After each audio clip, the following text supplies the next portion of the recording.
안녕하세요. 오늘 저희가 함께 깊이 들여다볼 잔료는 마이클 이 거버의 책. 아마 많은 분들의 가슴을 철렁하게 할 그런 질문일 텐데요. 바로 왜 대부분의 개인 사업은 실패로 끝나는가?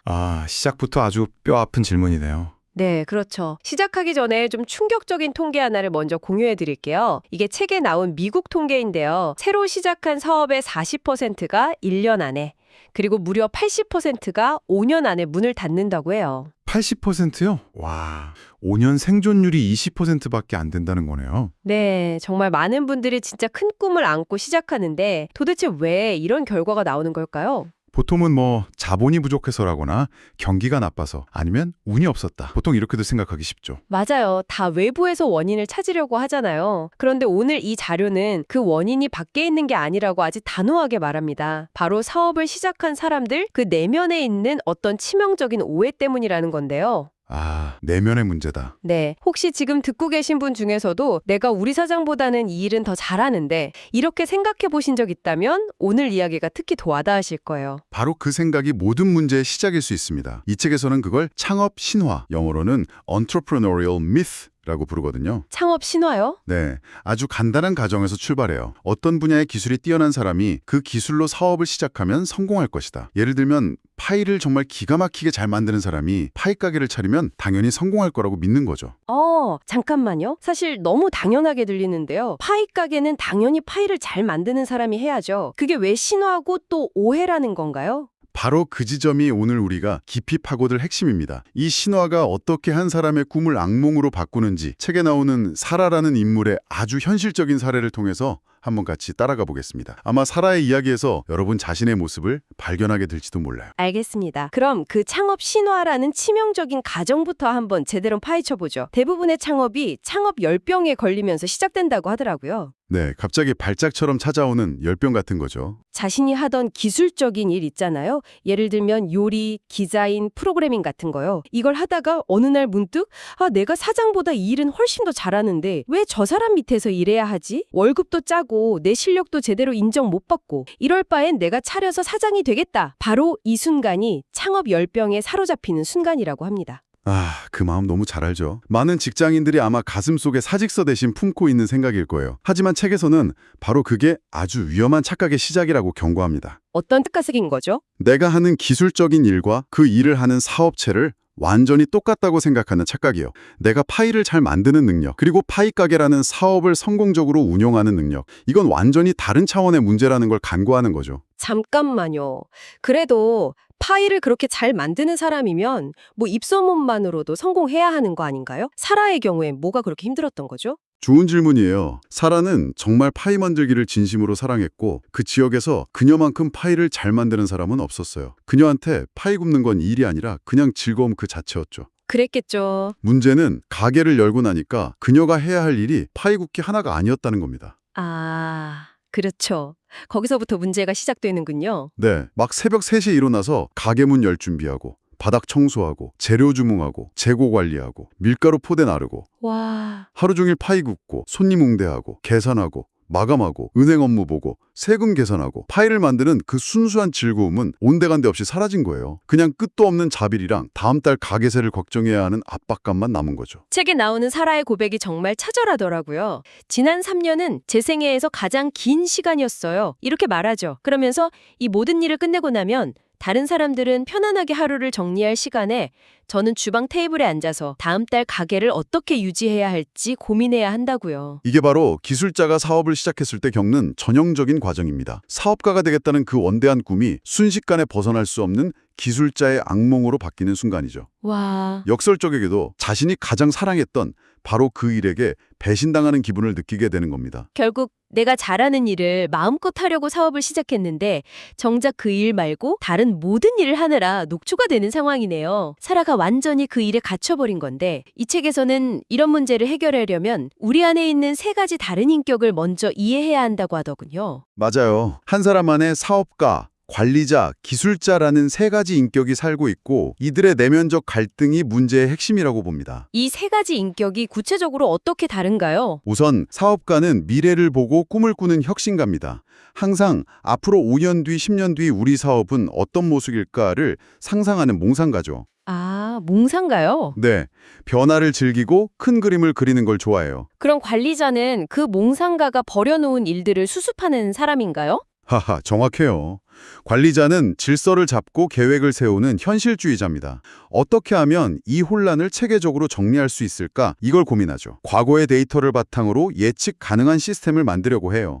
사업가가 미래에 산다면 관리자는 과거에 사는 셈이에요. 그럼 마지막 기술자는요? 기술자는 오직 현재에만 삽니다. 그래서 오늘 당장 해야 할 일이 뭔데 여기에만 집중해요. 이 사람들은 일을 직접 만지고 느끼고 자기 손으로 해치우는 걸 사랑해요. 사업가가 아이디어를 던지고 관리자가 계획을 세우면 기술자는 그냥 쓸데없는 생각 말고 당장 이거나 해! 라고 소리치는 실행가인 거죠. 와, 듣기만 해도 우리 안에서 엄청나게 싸울 것 같은데요. 사업가는 자꾸 새로운 걸 하자고 조르고, 관리자는 안 돼, 위험해 하고 막아서고, 기술자는 그 둘을 보면서 한숨 쉬는 상황. 딱 그려지네요. 바로 그겁니다. 문제는 대부분의 개인 사업가들이 이 세 인격의 균형을 완전히 잃어버렸다는 점이에요. 책에 따르면 보통의 개인 사업가 프로필은 10%의 사업가, 20%의 관리자, 그리고 무려 70%의 기술자 성향으로 이루어져 있습니다. 70%가 기술자라니. 와, 이건 거의 기술자가 나머지 둘을 멱살 잡고 끌고 가는 수준인데요. 그렇죠. 아, 그러고 보니 저도 제 일을 할 때 이건 내가 해야 직성이 풀려 라고 생각할 때가 많은데 저도 모르게 기술자처럼 행동하고 있었던 거네요. 많은 분들이 공감하실 거예요. 이렇게 기술자가 내면을 지배하는 사업은 필연적으로 성장의 한계에 부딪힙니다. 왜냐하면 기술자의 가장 큰 특징은 자신이 직접 모든 것을 해야 한다는 믿음이거든요. 아, 남을 못 믿는 거군요. 네, 다른 사람에게 일을 맡기는 걸 못 견뎌해요. 그러니 사업이 조금만 커져도 감당하지 못하고 혼란에 빠지는 겁니다. 앞서 이야기한 사라가 바로 그 전형적인 예시죠. 그렇군요. 사라는 파일을 만드는 기술은 최고였지만 가게의 미래를 그리고 즉 사업가 역할, 그리고 효율적인 운영 시스템을 만드는 일, 즉 관리자 역할에는 완전히 서툴렀던 거네요. 이 불균형이 결국 사업이 성장하면서 위기로 터져나오는 거군요. 네, 책에서는 사업의 성장 단계를 유아기, 청년기, 성숙기 이렇게 세 단계로 나누는데요. 대부분의 사업이 실패하는 지점이 바로 유아기에서 청년기로 넘어가는 그 문턱입니다. 유아기는 기술자의 천국이라고 표현하던데요. 네, 말 그대로 사장이 곧 사업이고 사업이 곧 사장인 단계죠. 모든 일을 자기가 직접 처리합니다. 하루에 12시간, 14시간씩 일하면서 오히려 희열을 느껴요. 내가 이렇게 열심히 하고 있다 하는 만족감과 통제감이죠. 천국이라. 근데 그건 엄밀히 말해서 사업이 아니라 스스로에게 절대 그만둘 수 없는 일자리를 만들어준 것에 더 가까운 것 같은데요. 정확한 지적이에요. 그러다가 사업이 좀 잘 돼서 혼자서는 도저히 감당할 수 없을 만큼 커지면 청년기라는 위기가 찾아옵니다. 혼자 모든 걸 할 수 없게 되면서 처음으로 다른 사람의 도움을 구하기 시작하는 시점이죠. 바로 이때 기술자형 사장이 가장 큰 실수를 저지른다고요. 네, 체계적인 관리를 하는 대신에 무책임한 책임 전가를 선택합니다. 사라가 직원 엘리자베스에게 네가 알아서 잘 좀 해봐 라면서 모든 걸 맡겼던 것처럼요.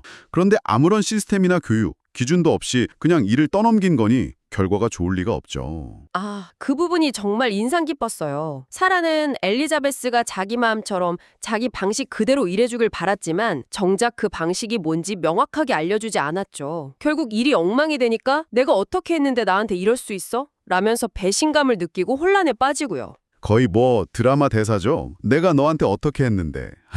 결국 사장은 다시 모든 일을 자기가 떠맡게 되는 악순환에 빠지고 이 청년기의 대혼란을 겪은 사업가는 결국 자신의 안전지대로 도망치게 됩니다. 그 안전지대라는 게 구체적으로 어떤 선택들인가요? 세 가지 길이 있어요. 첫째, 유아기로의 회귀, 즉 사업 규모를 다시 줄여서 혼자 모든 것을 통제할 수 있는 수준으로 돌아가는 겁니다. 성장을 포기하는 거죠.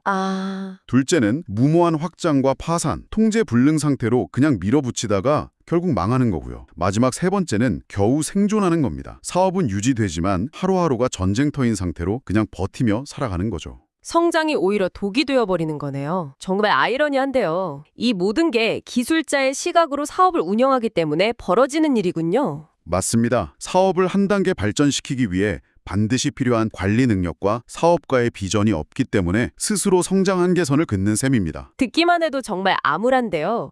그럼 이 지독한 함정에서 빠져나올 방법은 없는 걸까요? 책에서 아주 획기적인 관점의 전환을 제시하더라고요.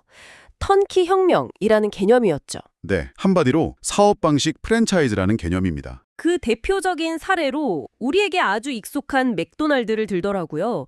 저는 사실 맥도날드가 그냥 햄버거를 잘 만들어서 성공한 줄 알았거든요. 그런데 책에서는 레이크록이 햄버거를 판 게 아니라 맥도날드라는 사업 자체를 팔았다고 설명해요. 이게 정확히 무슨 뜻인가요? 핵심은 제품이 아니라 시스템이라는 겁니다. 레이크록은 햄버거 가게 사장이 아니라 햄버거 가게를 운영하는 시스템을 개발한 사업가였어요. 10대 아르바이트생을 고용해도 전 세계 어디서든 똑같은 맛과 서비스를 경험할 수 있는 완벽한 사업 모델을 만든 거죠. 바로 이것이 턴키, 즉 열쇠만 돌리면 바로 시작할 수 있는 사업의 핵심입니다. 시각을 완전히 바꿔야 하는 거네요. 기술자인 사라는 오늘 내가 무슨 파일을 어떻게 구울까 여기에만 집중했는데 사업가는 내 파이 가게라는 사업이 고객들에게 어떻게 보일까? 어떻게 하면 내가 없어도 완벽하게 돌아갈까? 즉 사업 전체를 하나의 잘 설계된 제품으로 봐야 한다는 거군요. 바로 그겁니다. 우리가 맥도날드에 가는 이유가 세상에서 가장 맛있는 햄버거를 먹기 위해서가 아니잖아요? 그렇죠. 어느 지점에 가든 내가 예상하는 바로 그 맛과 경험을 빠르고 신뢰할 수 있게 얻을 수 있기 때문이죠. 이 예측 가능성이 맥도날드 성공의 본질입니다. 그러니까 제빵사가 아니라 제빵 사업의 설계자가 되어야 한다는 말씀이시군요. 이건 단순히 열심히 일하는 것과는 완전히 차원이 다른 이야기네요. 맞습니다. 그래서 성공적인 사업을 위해서는 사라 같은 기술자가 자기가 사랑하는 파이 만드는 일에서 한 발 물러나야만 합니다. 역설적이죠. 네. 물러나서 사업가로서 내 사업이라는 제품을 어떻게 만들고 발전시킬지 고민해야 해요. 사업의 목표는 뭔지, 어떤 전략을 쓸 건지, 그리고 누가 하더라도 일관된 결과를 낼 수 있는 시스템은 무엇인지를 설계하는 일을 해야 합니다. 책의 표현을 빌리자면 사업 안에서 일하는 게 아니라 사업 자체를 놓고 일해야 하는 거죠. 자, 오늘 이야기를 한번 정리해 볼까요? 우리는 대부분의 개인 사업이 실패하는 이유가 경기나 자본 같은 외부 환경이 아니라 창업가 내면의 불균형, 즉 70%를 차지하는 기술자 인격의 압도적인 지배 때문이라는 것을 살펴봤습니다. 네, 파이를 기가 막히게 잘 만드는 능력과 성공적인 파이 가게를 운영하는 능력은 전혀 다른 영역의 일이라는 사실을 사라의 사례를 통해 아주 현실적으로 확인했죠. 맞습니다. 그리고 그 해결책은 기술자의 관점에서 벗어나 내 사업 자체를 하나의